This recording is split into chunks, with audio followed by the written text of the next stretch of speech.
Chapter 11. The 9 Situations. 1. Sun Tzu said, "The art of war recognizes 9 varieties of ground: 1. Dispersive ground, 2. Facile ground, 3. Contentious ground, 4. Open ground, 5. Ground of intersecting highways, 6. Serious ground, 7. Difficult ground, 8. Hemmed-in ground, 9. Desperate ground." 2. When a chieftain is fighting in his own territory, it is dispersive ground. So called because the soldiers, being near to their homes and anxious to see their wives and children, are likely to seize the opportunity afforded by a battle and scatter in every direction. In their advance, observes Tu Mu, they will lack the valor of desperation, and when they retreat, they will find harbors of refuge. 3. When he has penetrated into hostile territory, but to no great distance, it is facile ground. Li Xiaoyun and Ho Shi say, because of the facility for retreating, and the other commentators give similar explanations. Tu Mu remarks, when your army has crossed the border, you should burn your boats and bridges, in order to make it clear to everybody that you have no hankering after home. 4. Ground the possession of which imports great advantage to either side, is contentious ground. Tu Mu defines the ground as ground to be contended for.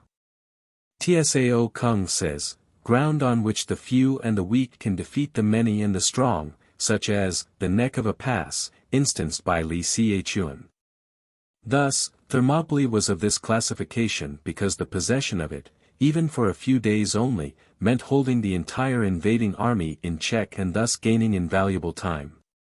Cf. Wu Tzu, Chv. add in it, for those who have to fight in the ratio of 1 to 10, there is nothing better than a narrow pass. When Lu Kuang was returning from his triumphant expedition to Turkestan in 385 AD, and had got as far as Ai-ho, laden with spoils, Liang Shi, administrator of Liangzhou, taking advantage of the death of Fu Qian, king of Qin, plotted against him and was for barring his way into the province. Yang Han, governor of Cao Xiechang, counseled him, saying, Lu Kuang is fresh from his victories in the west, and his soldiers are vigorous and mettlesome. If we oppose him in the shifting sands of the desert, we shall be no match for him, and we must therefore try a different plan.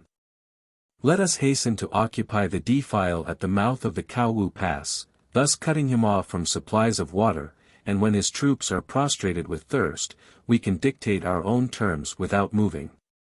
Or if you think that the pass I mention is too far off, we could make a stand against him at the Aiwu Pass, which is nearer.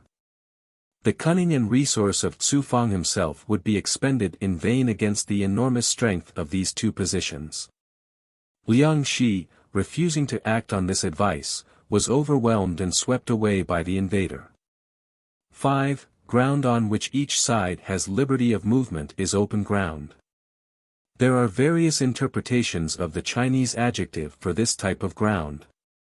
Tsao Kung says it means ground covered with a network of roads, like a chessboard. Ho Shi suggested, ground on which intercommunication is easy. 6. Ground which forms the key to 3 contiguous states. Tsao Kung defines this as, our country adjoining the enemies and a third country conterminous with both.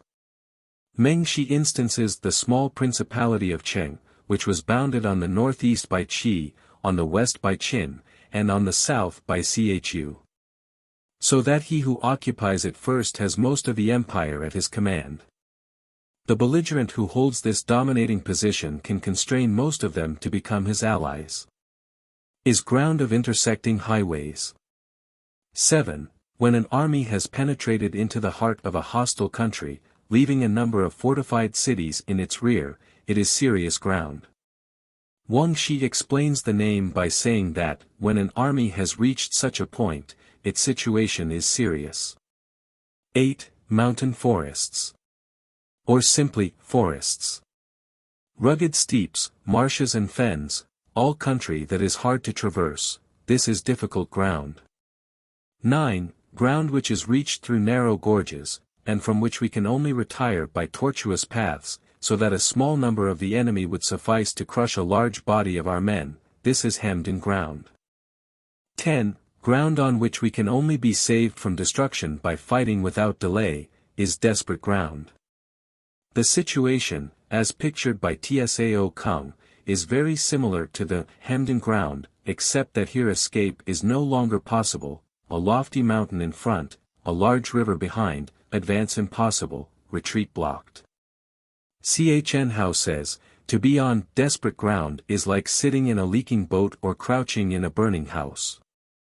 Tu Mu quotes from Li Qing a vivid description of the plight of an army thus entrapped. Suppose an army invading hostile territory without the aid of local guides, it falls into a fatal snare and is at the enemy's mercy. A ravine on the left, a mountain on the right, a pathway so perilous that the horses have to be roped together and the chariots carried in slings, no passage open in front, retreat cut off behind, no choice but to proceed in single file. Then, before there is time to range our soldiers in order of battle, the enemy's overwhelming strength suddenly appears on the scene. Advancing, we can nowhere take a breathing space; retreating, we have no haven of refuge. We seek a pitched battle, but in vain, yet standing on the defensive, none of us has a moment's respite. If we simply maintain our ground, whole days and months will crawl by; the moment we make a move, we have to sustain the enemy's attacks on front and rear. The country is wild, destitute of water and plants, the army is lacking in the necessaries of life, the horses are jaded and the men worn out, all the resources of strength and skill unavailing, the pass so narrow that a single man defending it can check the onset of 10,000, all means of offense in the hands of the enemy, all points of vantage already forfeited by ourselves. In this terrible plight, even though we had the most valiant soldiers and the keenest of weapons, how could they be employed with the slightest effect? Students of Greek history may be reminded of the awful close to the Sicilian expedition, and the agony of the Athenians under Nicias and Demosthenes.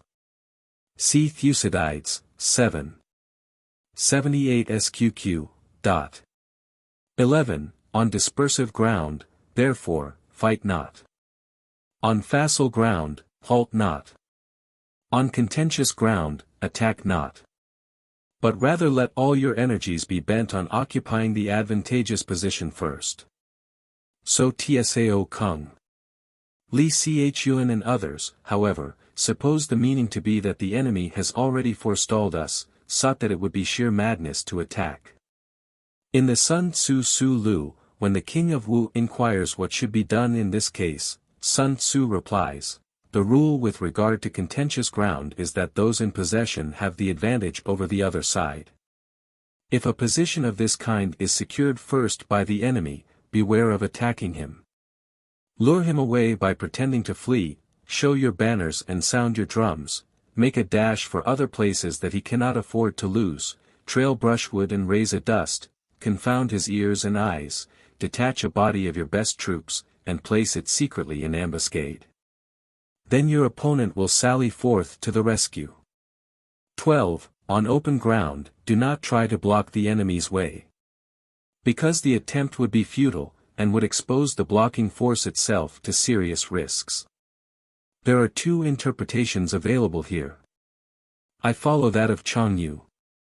The other is indicated in Tsao Kung's brief note, draw closer together, i.e., see that a portion of your own army is not cut off. On ground of intersecting highways, join hands with your allies. Or perhaps, form alliances with neighboring states. 13. On serious ground, gather in plunder.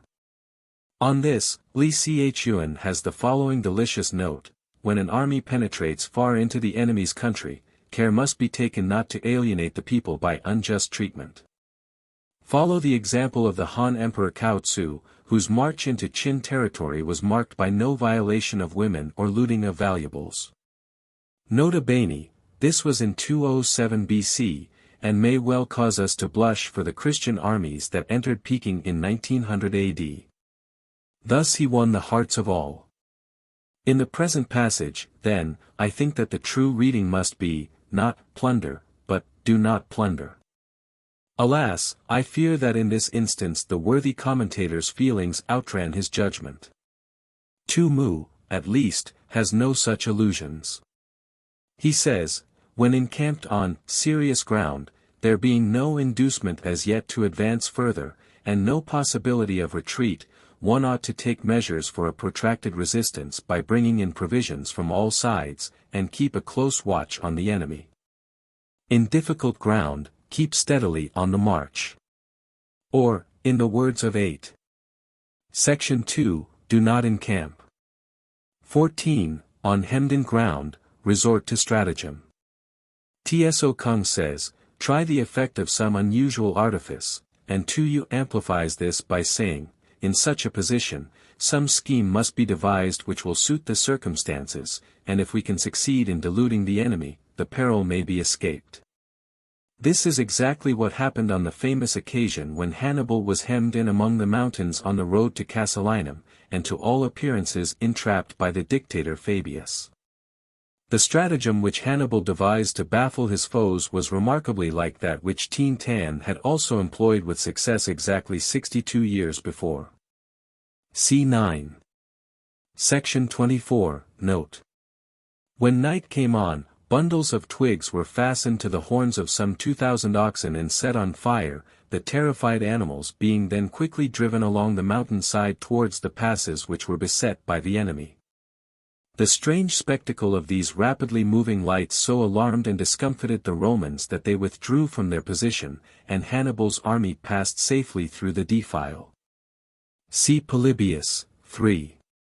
93, 94, Livy, XXI. 1617.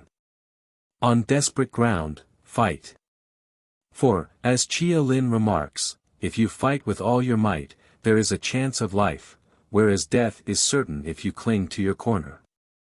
15. Those who were called skillful leaders of old knew how to drive a wedge between the enemy's front and rear.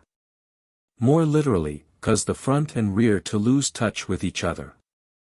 To prevent cooperation between his large and small divisions, to hinder the good troops from rescuing the bad, the officers from rallying their men.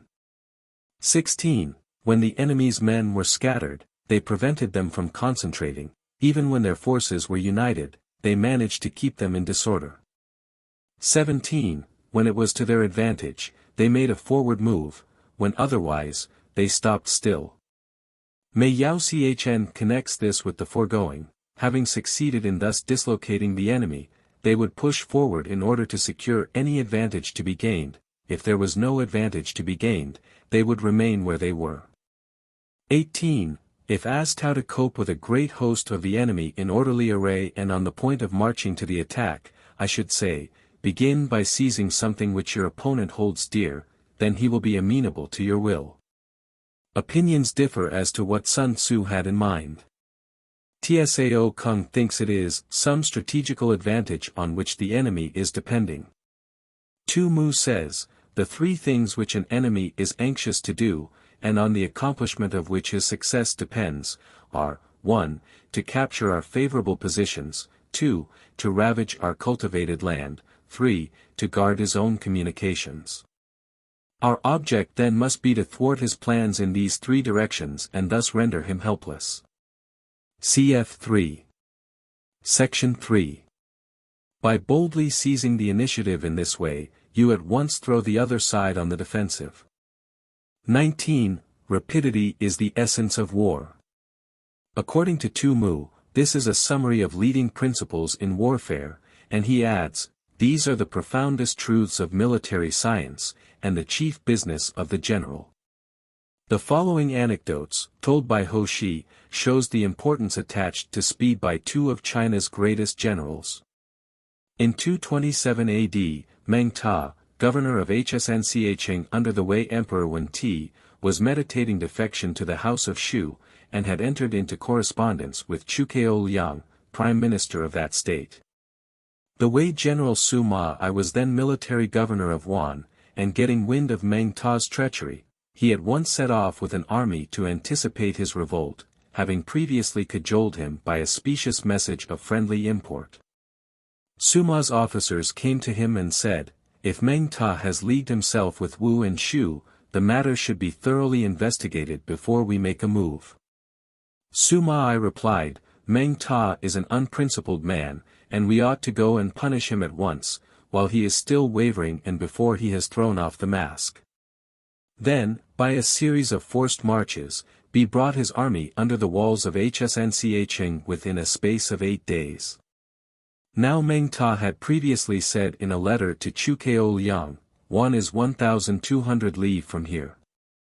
When the news of my revolt reaches Sima Ai, he will at once inform his imperial master, but it will be a whole month before any steps can be taken, and by that time my city will be well fortified.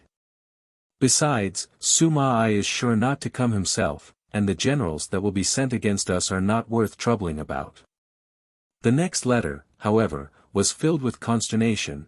Though only 8 days have passed since I threw off my allegiance, an army is already at the city gates. What miraculous rapidity is this? A fortnight later, Hsncheng had fallen and Meng Ta had lost his head. See Qin Shu, ch1, f3. In 621 AD, Li Qing was sent from Keichou in Su Chuan to reduce the successful rebel Xiao Xin, who had set up as emperor at the modern Qingzhou Fu in Hupa. It was autumn, and the Yangtze being then in flood, Xiao Xin never dreamt that his adversary would venture to come down through the gorges, and consequently made no preparations. But Li Qing embarked his army without loss of time, and was just about to start when the other generals implored him to postpone his departure until the river was in a less dangerous state for navigation. Li Qing replied, to the soldier, overwhelming speed is of paramount importance, and he must never miss opportunities. Now is the time to strike, before Xiao Xin even knows that we have got an army together. If we seize the present moment when the river is in flood, we shall appear before his capital with startling suddenness, like the thunder which is heard before you have time to stop your ears against it. C7. Section 19, Note. This is the great principle in war. Even if he gets to know of our approach, he will have to levy his soldiers in such a hurry that they will not be fit to oppose us. Thus the full fruits of victory will be ours. All came about as he predicted, and Xiao Xin was obliged to surrender, nobly stipulating that his people should be spared and he alone suffer the penalty of death. Take advantage of the enemy's unreadiness, make your way by unexpected routes, and attack unguarded spots. 20. The following are the principles to be observed by an invading force.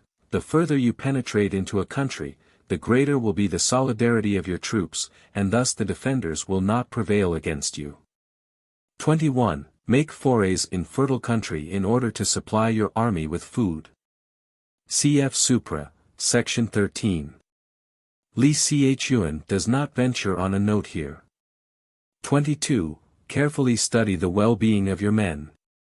For well-being, Wangxi means, pet them, humor them, give them plenty of food and drink, and look after them generally. And do not overtax them. Concentrate your energy and hoard your strength. Chn recalls the line of action adopted in 224 BC by the famous general Wang Qian, whose military genius largely contributed to the success of the first emperor. He had invaded the Chu state, where a universal levy was made to oppose him. But, being doubtful of the temper of his troops, he declined all invitations to fight and remained strictly on the defensive. In vain did the Chu general try to force a battle. Day after day Wang Qian kept inside his walls and would not come out, but devoted his whole time and energy to winning the affection and confidence of his men.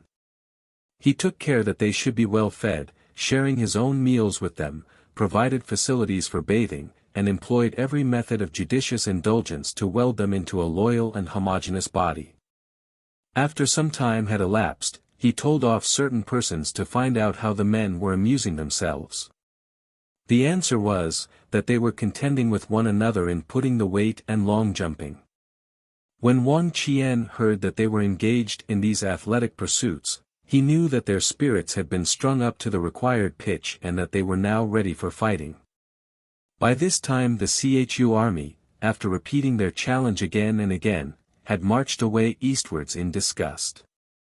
The Qin general immediately broke up his camp and followed them, and in the battle that ensued they were routed with great slaughter. Shortly afterwards, the whole of Chu was conquered by Qin, and the king Fu Chu led into captivity. Keep your army continually on the move, in order that the enemy may never know exactly where you are. It has struck me, however, that the true reading might be link your army together and devise unfathomable plans. 23. Throw your soldiers into positions whence there is no escape, and they will prefer death to flight. If they will face death, there is nothing they may not achieve. Chang Yu quotes his favorite Wei Liao Tzu, ch. 3, if one man were to run amok with a sword in the marketplace, and everybody else tried to get out of his way, I should not allow that this man alone had courage and that all the rest were contemptible cowards. The truth is, that a desperado and a man who set some value on his life do not meet on even terms. Officers and men alike will put forth their uttermost strength. Chang Yu says, if they are in an awkward place together, they will surely exert their united strength to get out of it. 24. Soldiers when in desperate straits lose the sense of fear. If there is no place of refuge, they will stand firm. If they are in the heart of a hostile country, they will show a stubborn front. If there is no help for it, they will fight hard. 25. Thus, without waiting to be marshaled, the soldiers will be constantly on the qui vive, without waiting to be asked, they will do your will. Literally, without asking, you will get. Without restrictions, they will be faithful, without giving orders, they can be trusted. 26. Prohibit the taking of omens, and do away with superstitious doubts. Then, until death itself comes, no calamity need be feared. The superstitious, bound into saucy doubts and fears, degenerate into cowards and die many times before their deaths. Tu Mu quotes Huang Shikeng, spells and incantations should be strictly forbidden, and no officer allowed to inquire by divination into the fortunes of an army, for fear the soldiers' minds should be seriously perturbed.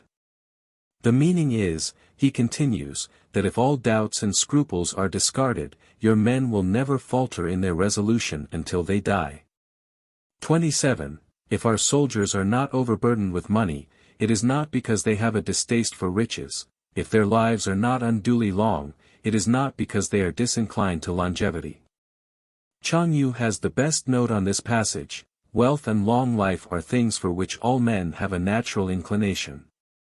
Hence, if they burn or fling away valuables, and sacrifice their own lives, it is not that they dislike them, but simply that they have no choice. Sun Tzu is slyly insinuating that, as soldiers are but human, it is for the general to see that temptations to shirk fighting and grow rich are not thrown in their way. 28. On the day they are ordered out to battle, your soldiers may weep. The word in the Chinese is snivel. This is taken to indicate more genuine grief than tears alone. Those sitting up bedewing their garments, and those lying down letting the tears run down their cheeks. Not because they are afraid, but because, as Tsao Kung says, all have embraced the firm resolution to do or die. We may remember that the heroes of the Iliad were equally childlike in showing their emotion. Chang Yu alludes to the mournful parting at the Ai River between Qing Ko and his friends, when the former was sent to attempt the life of the king of Qin, afterwards first emperor, in 227 BC. The tears of all flowed down like rain as he bade them farewell and uttered the following lines: the shrill blast is blowing, chilly the burn, your champion is going, not to return. 1. But let them once be brought to bay, and they will display the courage of a Chu or a K.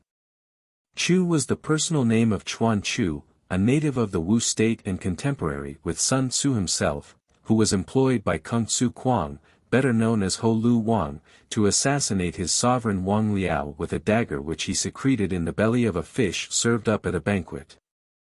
He succeeded in his attempt, but was immediately hacked to pieces by the king's bodyguard. This was in 515 BC. The other hero referred to, Tsaok, or Tsaomo, performed the exploit which has made his name famous 166 years earlier. In 681 BC Lu had been thrice defeated by Qi, and was just about to conclude a treaty surrendering a large slice of territory, when Tsaok suddenly seized Huan Kang, the Duke of Qi, as he stood on the altar steps and held a dagger against his chest.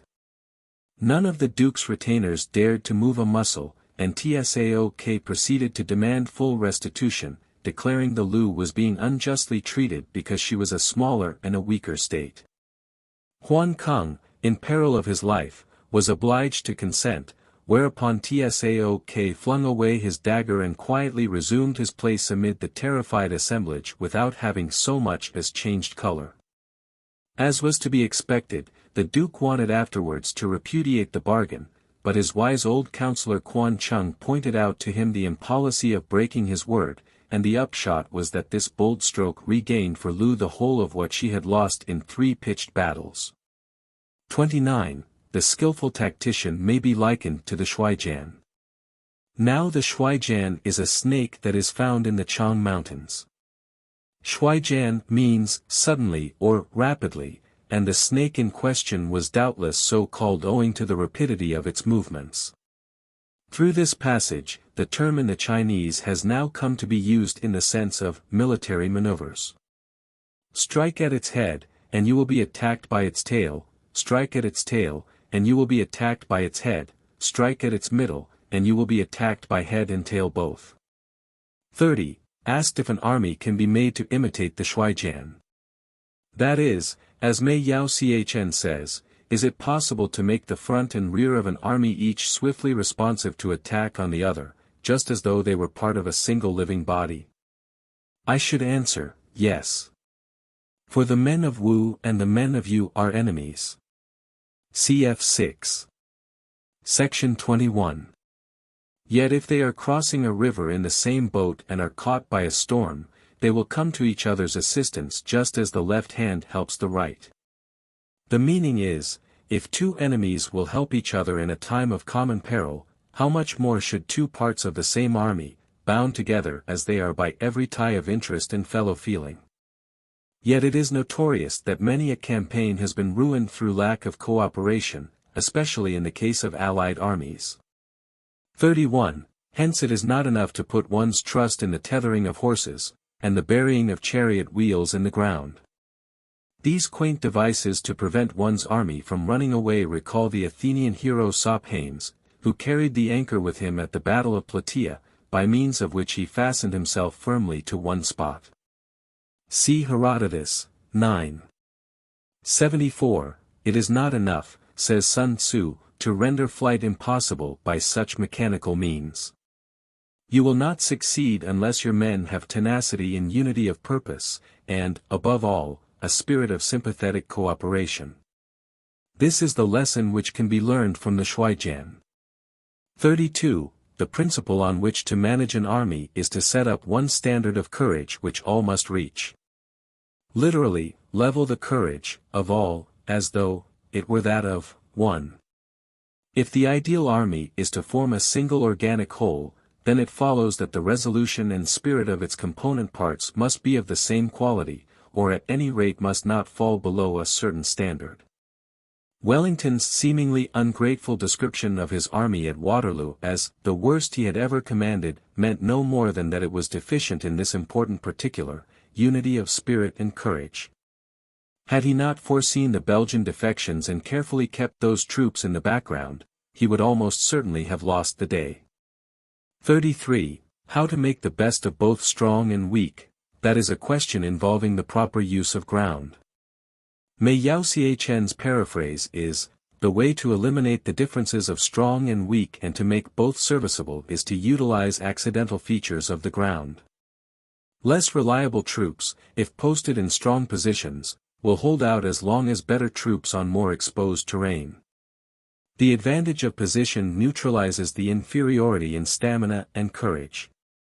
Colonel Henderson says, with all respect to the textbooks, and to the ordinary tactical teaching, I am inclined to think that the study of ground is often overlooked, and that by no means sufficient importance is attached to the selection of positions, and to the immense advantages that are to be derived, whether you are defending or attacking, from the proper utilization of natural features. 2. 34. Thus the skillful general conducts his army just as though he were leading a single man, willy-nilly, by the hand. 2 Mu says, the simile has reference to the ease with which he does it. 35. It is the business of a general to be quiet and thus ensure secrecy, upright and just, and thus maintain order. 36. He must be able to mystify his officers and men by false reports and appearances. Literally, to deceive their eyes and ears. And thus keep them in total ignorance. Tsao Kung gives us one of his excellent apothegms: the troops must not be allowed to share your schemes in the beginning, they may only rejoice with you over their happy outcome. To mystify, mislead, and surprise the enemy, is one of the first principles in war, as had been frequently pointed out. But how about the other process, the mystification of one's own men? Those who may think that Sun Tzu is over-emphatic on this point would do well to read Colonel Henderson's remarks on Stonewall Jackson's Valley Campaign, the infinite pains, he says, with which Jackson sought to conceal, even from his most trusted staff officers, his movements, his intentions, and his thoughts, a commander less thorough would have pronounced useless, etc. etc. 3. In the year 88 AD. As we read in ch. 47 of the Hohan Shu, Pan Cao took the field with 25,000 men from Khotan and other Central Asian states with the object of crushing Yarkand. The king of Kutcha replied by dispatching his chief commander to succor the place with an army drawn from the kingdoms of Wensu, Kuemo, and Waitioyu, totaling 50,000 men. Pan Cao summoned his officers and also the king of Khotan to a council of war, and said, "Our forces are now outnumbered and unable to make head against the enemy. The best plan, then, is for us to separate and disperse, each in a different direction. The king of Khotan will march away by the easterly route, and I will then return myself towards the west. Let us wait until the evening drum has sounded and then start." Pan Cao now secretly released the prisoners whom he had taken alive, and the king of Kutcha was thus informed of his plans. Much elated by the news, the latter set off at once at the head of 10,000 horsemen to bar Pan Cao's retreat in the west, while the king of Wensu rode eastward with 8,000 horse in order to intercept the king of Khotan. As soon as Pan Cao knew that the two chieftains had gone, he called his divisions together, got them well in hand, and at cockcrow hurled them against the army of Yarkand, as it lay encamped. The barbarians, panic-stricken, fled in confusion, and were closely pursued by Pan Cao. Over 5,000 heads were brought back as trophies, besides immense spoils in the shape of horses and cattle and valuables of every description. Yarkand then capitulating, Kutcha and the other kingdoms drew off their respective forces. From that time forward, Pan Cao's prestige completely overawed the countries of the West. In this case, we see that the Chinese general not only kept his own officers in ignorance of his real plans, but actually took the bold step of dividing his army in order to deceive the enemy. 37. By altering his arrangements and changing his plans. Wang Shi thinks that this means not using the same stratagem twice. He keeps the enemy without definite knowledge. Chang Yu, in a quotation from another work, says, "The axiom, that war is based on deception, does not apply only to deception of the enemy. You must deceive even your own soldiers. Make them follow you, but without letting them know why. By shifting his camp and taking circuitous routes, he prevents the enemy from anticipating his purpose." 38. At the critical moment, the leader of an army acts like one who has climbed up a height and then kicks away the ladder behind him. He carries his men deep into hostile territory before he shows his hand. Literally, releases the spring, cv. section 15, that is, takes some decisive step which makes it impossible for the army to return, like Xiongnu, who sunk his ships after crossing a river. Chen Hao, followed by Chia Lin, understands the words less well as, puts forth every artifice at his command. 39. He burns his boats and breaks his cooking pots, like a shepherd driving a flock of sheep, he drives his men this way and that, and none knows whither he is going. Tu Mu says, the army is only cognizant of orders to advance or retreat, it is ignorant of the ulterior ends of attacking and conquering. 40. To muster his host and bring it into danger, this may be termed the business of the general. Sun Tzu means that after mobilization there should be no delay in aiming a blow at the enemy's heart. Note how he returns again and again to this point. Among the warring states of ancient China, desertion was no doubt a much more present fear and serious evil than it is in the armies of today. 41. The different measures suited to the 9 varieties of ground. Chang Yu says, one must not be hidebound in interpreting the rules for the 9 varieties of ground. The expediency of aggressive or defensive tactics, and the fundamental laws of human nature, these are things that must most certainly be studied. 42. When invading hostile territory, the general principle is, that penetrating deeply brings cohesion, penetrating but a short way means dispersion. Cf. Supra, Section 20. 43. When you leave your own country behind, and take your army across neighborhood territory, you find yourself on critical ground. This ground is curiously mentioned in 8. Section 2, but it does not figure among the 9 situations or the 6 calamities in Chapter 10. One's first impulse would be to translate it distant ground, but this, if we can trust the commentators, is precisely what is not meant here. Mei Yao Chn says it is, a position not far enough advanced to be called facile, and not near enough to home to be dispersive, but something between the two. Wang Shi says, it is ground separated from home by an interjacent state, whose territory we have had to cross in order to reach it. Hence, it is incumbent on us to settle our business there quickly. He adds that this position is of rare occurrence, which is the reason why it is not included among the 9 situations. When there are means of communication on all 4 sides, the ground is one of intersecting highways. 44. When you penetrate deeply into a country, it is serious ground. When you penetrate but a little way, it is facile ground. 45. When you have the enemy's strongholds on your rear, and narrow passes in front, it is hemmed in ground. When there is no place of refuge at all, it is desperate ground. 46. Therefore, on dispersive ground, I would inspire my men with unity of purpose. This end, according to Tu Mu, is best attained by remaining on the defensive, and avoiding battle. Cf. Supra, Section 11. On facile ground, I would see that there is close connection between all parts of my army. As Tu Mu says, the object is to guard against 2 possible contingencies, 1, the desertion of our own troops, 2, a sudden attack on the part of the enemy. Cf. 7. Section 17. Mei Yao Chn says, on the march, the regiments should be in close touch, in an encampment, there should be continuity between the fortifications. 47. On contentious ground, I would hurry up my rear. This is Tsao Kung's interpretation. Chang Yu adopts it, saying, we must quickly bring up our rear, so that head and tail may both reach the goal.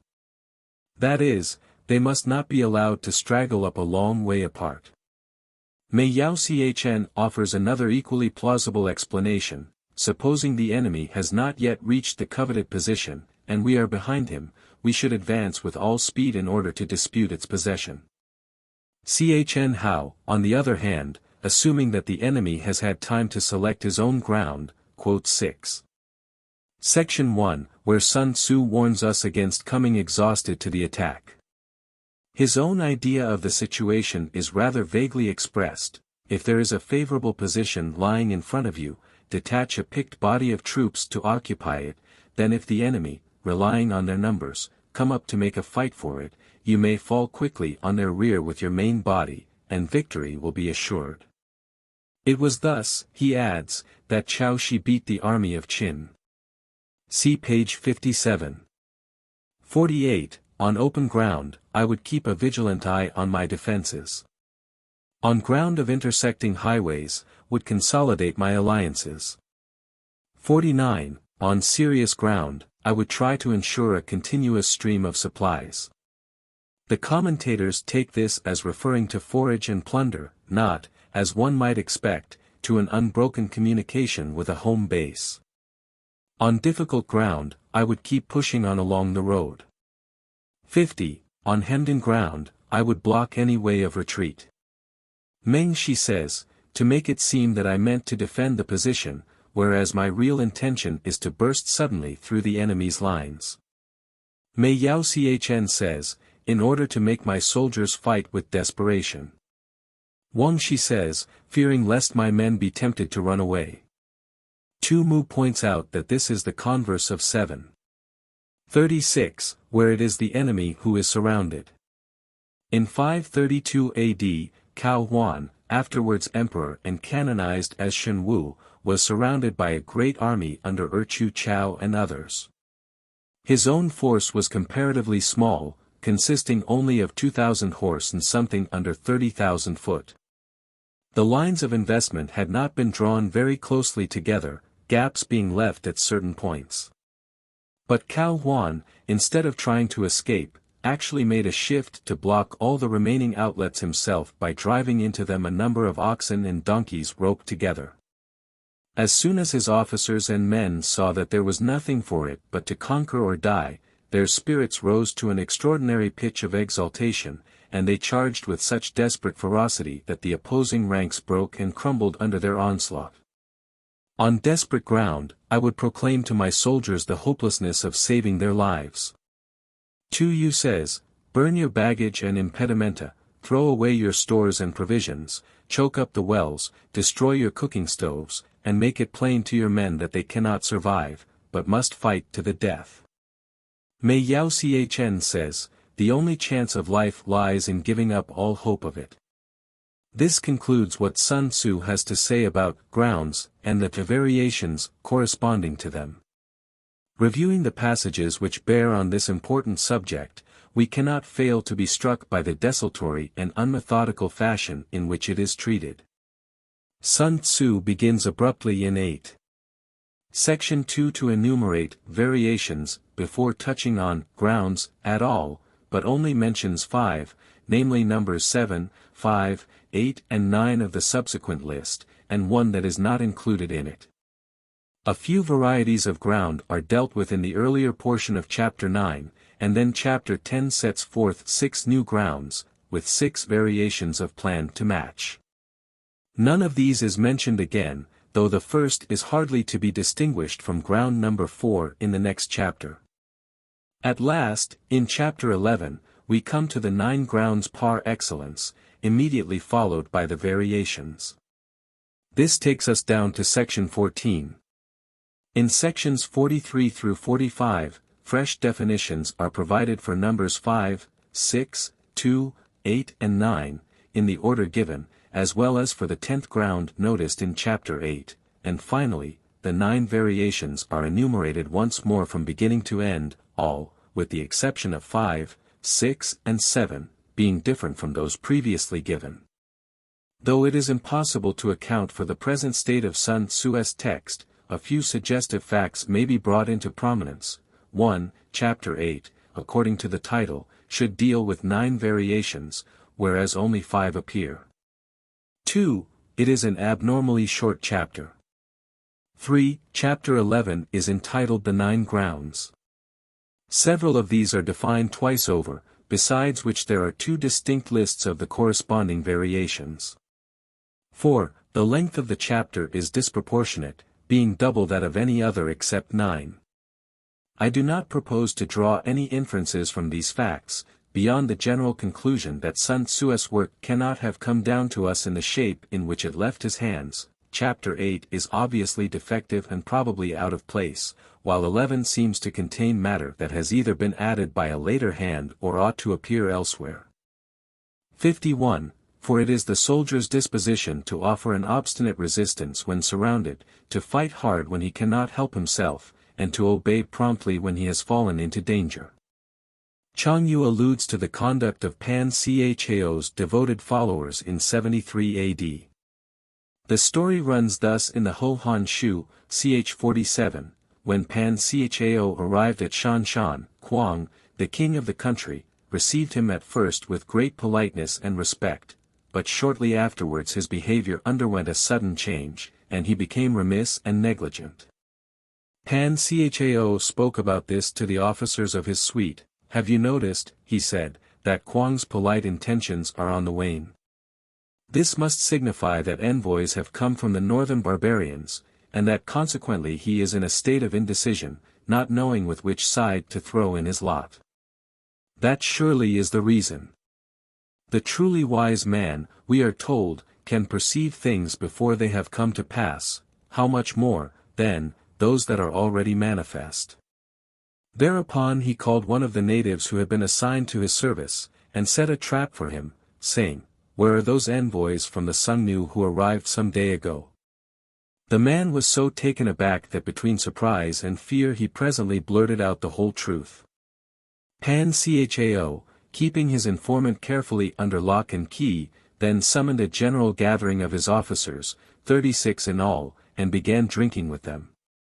When the wine had mounted into their heads a little, he tried to rouse their spirits still further by addressing them thus: "Gentlemen, here we are in the heart of an isolated region, anxious to achieve riches and honor by some great exploit.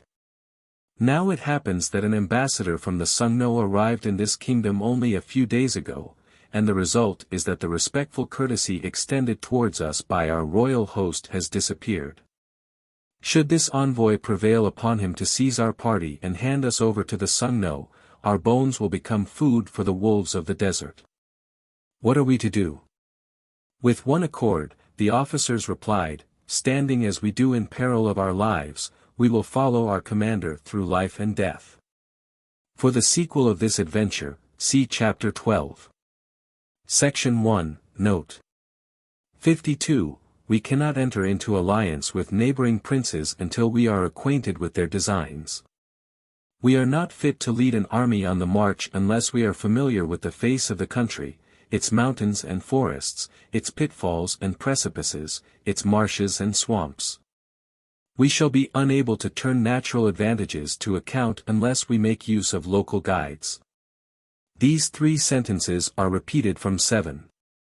Sections 12 through 14. In order to emphasize their importance, the commentators seem to think.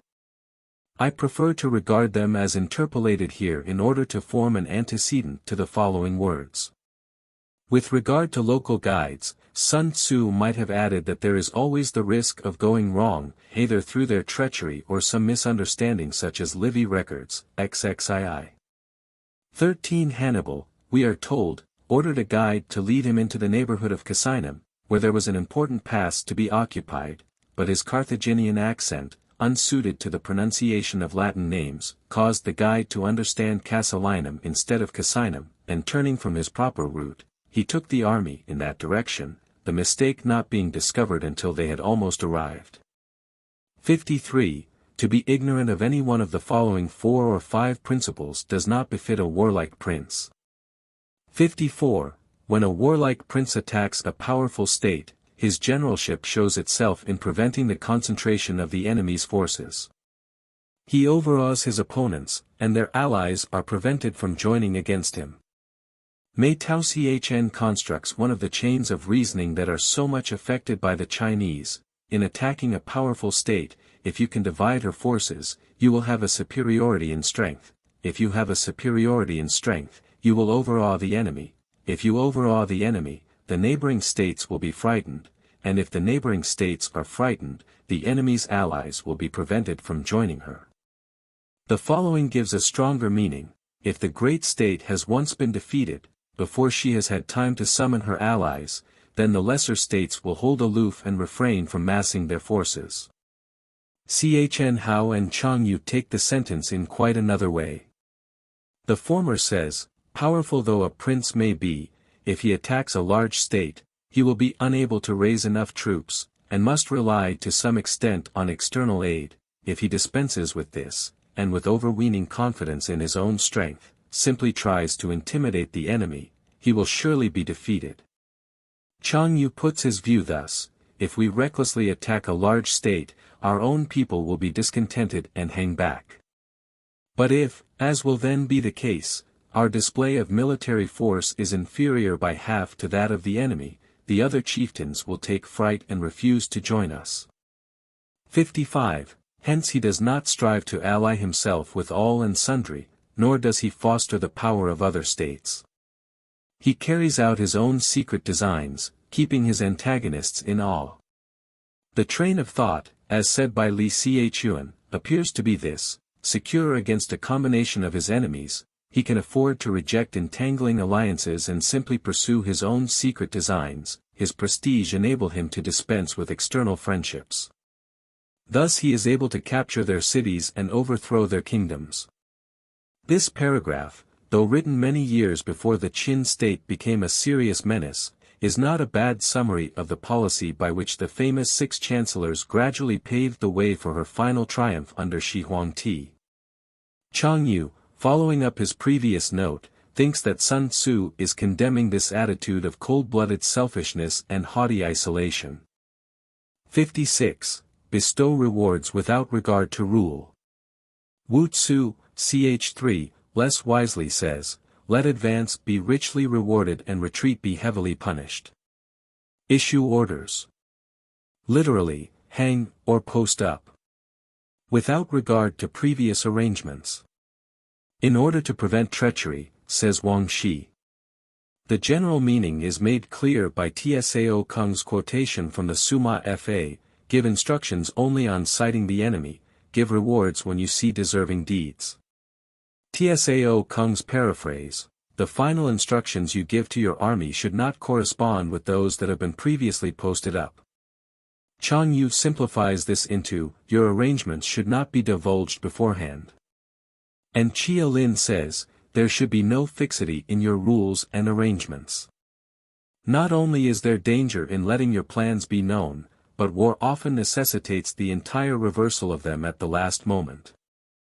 And you will be able to handle a whole army as though you had to do with but a single man. Cf. Supra, 34. 57. Confront your soldiers with the deed itself, never let them know your design. Literally, do not tell them words, i.e. do not give your reasons for any order. Lord Mansfield once told a junior colleague to give no reasons for his decisions, and the maxim is even more applicable to a general than to a judge. When the outlook is bright, bring it before their eyes, but tell them nothing when the situation is gloomy. 58. Place your army in deadly peril, and it will survive. Plunge it into desperate straits, and it will come off in safety.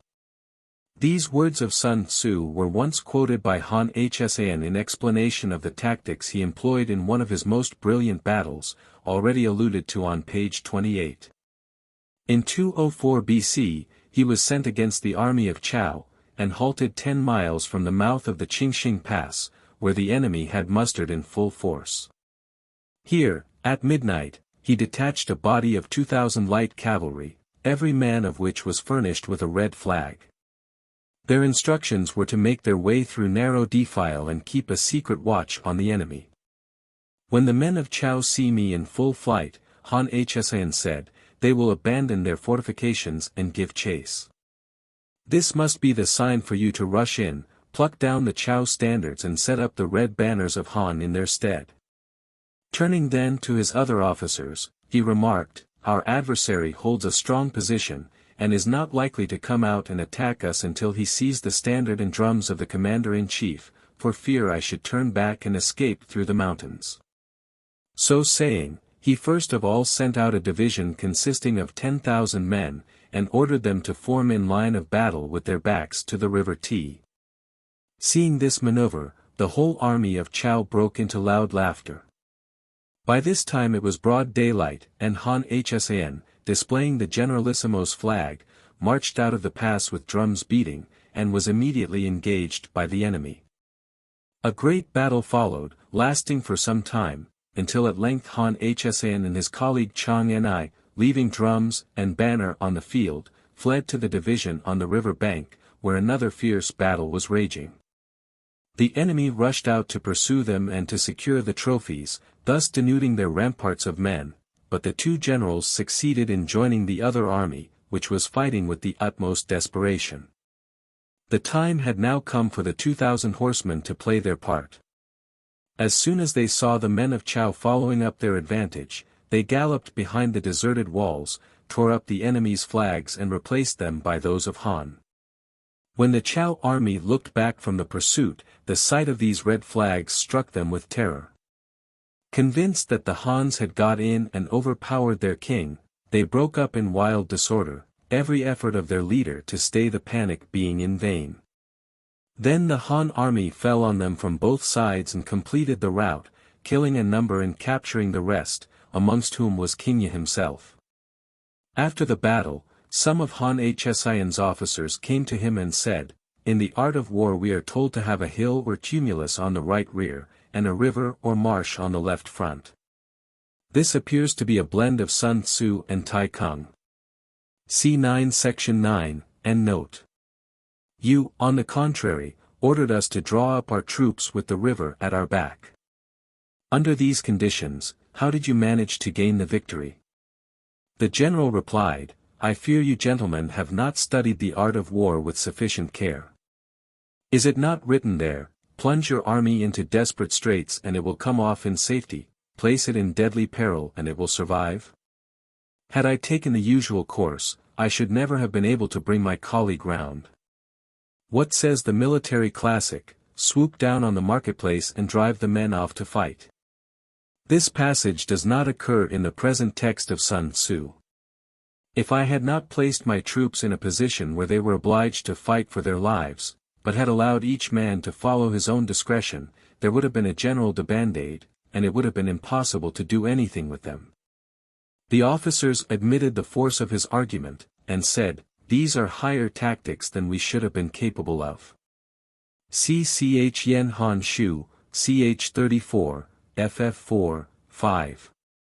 59. For it is precisely when a force has fallen into harm's way that is capable of striking a blow for victory. Danger has a bracing effect. 60. Success in warfare is gained by carefully accommodating ourselves to the enemy's purpose. Tsao Kung says, "Feign stupidity, by an appearance of yielding and falling in with the enemy's wishes." Chang Yu's note makes the meaning clear: if the enemy shows an inclination to advance, lure him on to do so; if he is anxious to retreat, delay on purpose that he may carry out his intention. The object is to make him remiss and contemptuous before we deliver our attack. 61. By persistently hanging on the enemy's flank. I understand the first 4 words to mean accompanying the enemy in one direction. Tsao Kung says, "Unite the soldiers and make for the enemy." But such a violent displacement of characters is quite indefensible. We shall succeed in the long run. Literally, after 1,000 li. In killing the commander-in-chief. Always a great point with the Chinese. 62. This is called ability to accomplish a thing by sheer cunning. 63. On the day that you take up your command, block the frontier passes, destroy the official tallies. These were tablets of bamboo or wood, one half of which was issued as a permit or passport by the official in charge of a gate. Cf. the border warden of Luan U 3. 24, who may have had similar duties. When this half was returned to him, within a fixed period, he was authorized to open the gate and let the traveler through. And stop the passage of all emissaries. Either to or from the enemy's country. 64. Be stern in the council chamber. Show no weakness, and insist on your plans being ratified by the sovereign. So that you may control the situation. Mei Yao Chn understands the whole sentence to mean, take the strictest precautions to ensure secrecy in your deliberations. 65. If the enemy leaves a door open, you must rush in. 66. Forestall your opponent by seizing what he holds dear. Cf. Supra, Section 18. And subtly contrive to time his arrival on the ground. Ch. Howe's explanation: if I manage to seize a favorable position, but the enemy does not appear on the scene, the advantage thus obtained cannot be turned to any practical account. He who intends therefore, to occupy a position of importance to the enemy, must begin by making an artful appointment, so to speak, with his antagonist and cajole him into going there as well. Mei Yao Chen explains that this artful appointment is to be made through the medium of the enemy's own spies, who will carry back just the amount of information that we choose to give them. Then, having cunningly disclosed our intentions, we must manage, though starting after the enemy, to arrive before him. 7. Section 4. We must start after him in order to ensure his marching thither. We must arrive before him in order to capture the place without trouble. Taken thus, the present passage lends some support to Mei Yao Chen's interpretation of Section 47. 67. Walk in the path defined by rule. Chia Lin says, victory is the only thing that matters, and this cannot be achieved by adhering to conventional canons. It is unfortunate that this variant rests on very slight authority, for the sense yielded is certainly much more satisfactory. Napoleon, as we know, according to the veterans of the old school whom he defeated, won his battles by violating every accepted canon of warfare. And accommodate yourself to the enemy until you can fight a decisive battle. Tu Mu says, conform to the enemy's tactics until a favorable opportunity offers, then come forth and engage in a battle that shall prove decisive. 68. At first, then, exhibit the coyness of a maiden, until the enemy gives you an opening. Afterwards emulate the rapidity of a running hare, and it will be too late for the enemy to oppose you. As the hare is noted for its extreme timidity, the comparison hardly appears felicitous. But of course Sun Tzu was thinking only of its speed. The words have been taken to mean, you must flee from the enemy as quickly as an escaping hare, but this is rightly rejected by Tu Mu.